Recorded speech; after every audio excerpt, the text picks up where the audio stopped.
जय यीशु।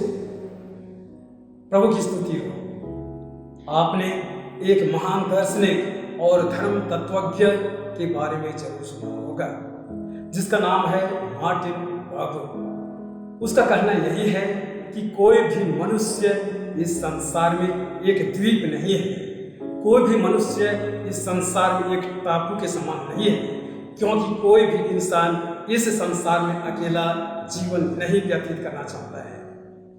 हर इंसान एक दूसरे के साथ संपर्क बना करके या तो संबंध जोड़ करके जीवन व्यतीत करता है और एक दूसरे के संपर्क में आकर के वे अपनी इच्छा को पूरी करता है। ख्रीस्त में मसीही माता पिता, भाइयों बहनों और बेटे बेटियों, आज वर्ष का 23वां सामान्य रविवार है और आज के तीनों पाठों के माध्यम से प्रभु यीशु ख्रीस्त हम सबों को, हमारे दुश्मनों को, हमारे अपराधियों को, हमारे नौजवान भाई बहनों को, कमजोरियों को ख्याल करने के लिए, उनके प्रति सहानुभूति दिखाने के लिए और उनके प्रति विशेष उत्तरदायित्व निभाने के लिए आमंत्रित कर रहे हैं।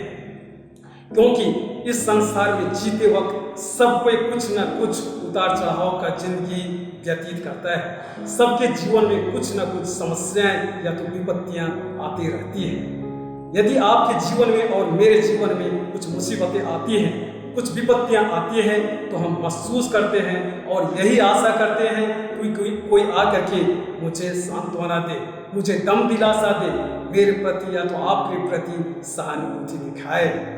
और इसलिए यदि किसी के जिंदगी में आप कमजोरियां देखते हैं, किसी के जीवन में कुछ त्रुटियां देखते हैं, तो उनको नहीं धिक्कारें, उनके प्रति भला बुरा नहीं कहें, उनको नीचा नहीं गिराएं, उनका नाम को बर्बाद नहीं करें।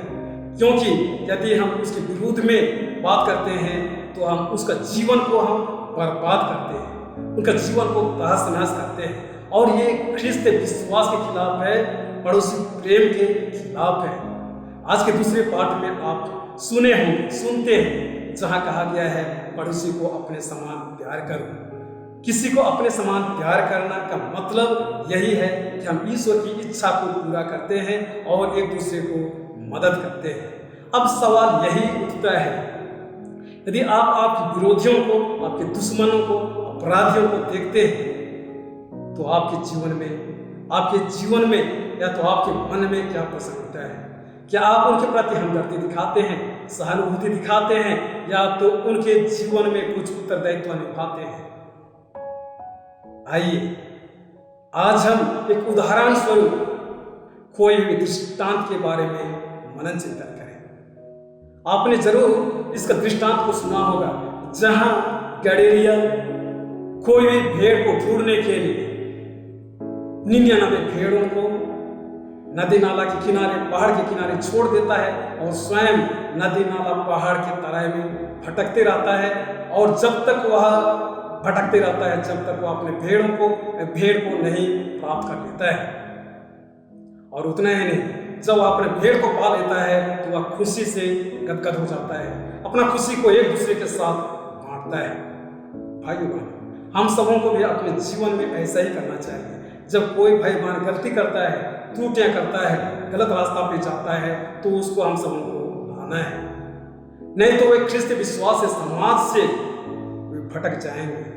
और इसलिए उनको ख्रीस्त विश्वास में, ख्रीस्त समुदाय में लाने के लिए हर संभव हम सबको प्रयास करना चाहिए और उसको सुंदर तरीका से समझाने के लिए आज के सुसमाचार के माध्यम से प्रभु यीशु ख्रीस्त हम सबको सुंदर सलाह दे रहे हैं।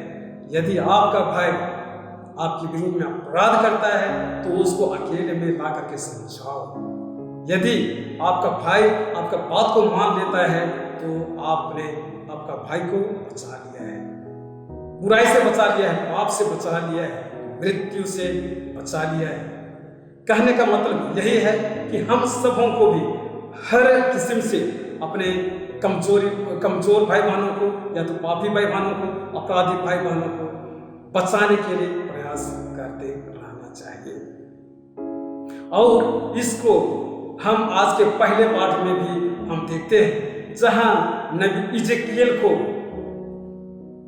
प्रभु यीशु ख्रीस्त बुलाते हैं, इस्राएलियों का पहरेदार बनने के लिए बुलाते हैं, ताकि नबी इज़ेकियल इस्राएली जनता जो पाप में जीवन जी रहे हैं उसको चेतावनी देकर उनको प्रभु की ओर ला सके और उनका जीवन को बदल सके। ये करना बहुत ही मुश्किल है, ये चुनौती भरी काम है। लेकिन यदि आप किसी के जीवन को सुधारना चाहते हैं, किसी का जीवन को आप एक अच्छा दिशा में ले जाना चाहते हैं, तो कुछ बिंदुओं को आपको याद करना है। पहला, आपको सोच समझ करके किसी को सुधारना है, हमेशा चतुराई के साथ सुधारना है, हमेशा अच्छा माहौल बना करके सुधारना है। किसी को सुधारना है तो दुश्मनी भाव से नहीं, लेकिन प्रेम से, स्नेहपूर्वक, दया, अनुकंपा, सहानुभूति कर किसी को सुधारने की आवश्यकता है, ताकि आपकी बातों को मान सके। यदि आप किसी को सुधारना चाहते हैं तो ईमानदारी के साथ सुधारिए, तब आप जो घायल व्यक्ति है उसको भी आप चंगाई प्रदान कर सकते हैं, उनके जीवन में परिवर्तन ला सकते हैं, नयापन ला सकते हैं। और इसलिए यदि आप किसी का जीवन को सुधारना चाहते हैं, अच्छा बनाना चाहते हैं, नया बनाना चाहते हैं, तो स्वयं आप एक नमूना बने। जिस तरह से एक चरवाहा त्याग तपस्या करके खोई हुई भेड़ के प्रति अपना जीवन समर्पित कर देता है, और उसी तरह आप नमूना बन करके बुद्धि एवं समझदारी का सहारा लेकर के आप किसी का जीवन को एक नया दिशा में, एक नया मोड़ में ला सकते हैं। और अंततः आज के तीनों पाठों को मनन चिंतन करने से मेरे मन में यही विचार उत्पन्न होता है कि अकेला किसी काम को करना बहुत ही दिक्कत है, कठिन है। इसलिए हम सबों को दूसरों का सहारा लेना चाहिए, कलीसिया का सहारा लेना चाहिए, समाज के लोगों का सेवा लेना चाहिए, या तो देश के लोगों का सहारा लेना चाहिए, ताकि हम कठिन से कठिन काम को कर सकते हैं। बुराई के विरुद्ध हम आवाज उठा सकते हैं, बुराई पर हम जीत दर्ज कर सकते हैं, और उतना ही नहीं, हम सबों को सफलता मिल सकती है।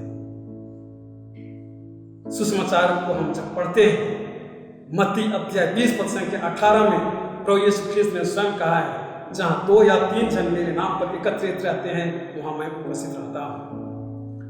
जहां समूह है वहीं प्रभु यीशु ख्रीस्त उपस्थित रहते हैं। और वे ये भी कहते हैं, जो मिलकर के मेरे नाम पर जो कुछ मांगता है मैं उसकी आवश्यकताओं को पूरा करता हूँ। मसीह भाइयों बहनों, आज इस पवित्र समारोह में आइए हम प्रभु यीशु ख्रीस्त से प्रार्थना करें, ताकि हम सिर्फ अपना भलाई ना देखें, लेकिन दूसरों का भी भलाई देखें, ताकि सबों को मुक्ति मिल सके, सबों को निर्वाणा मिल सके।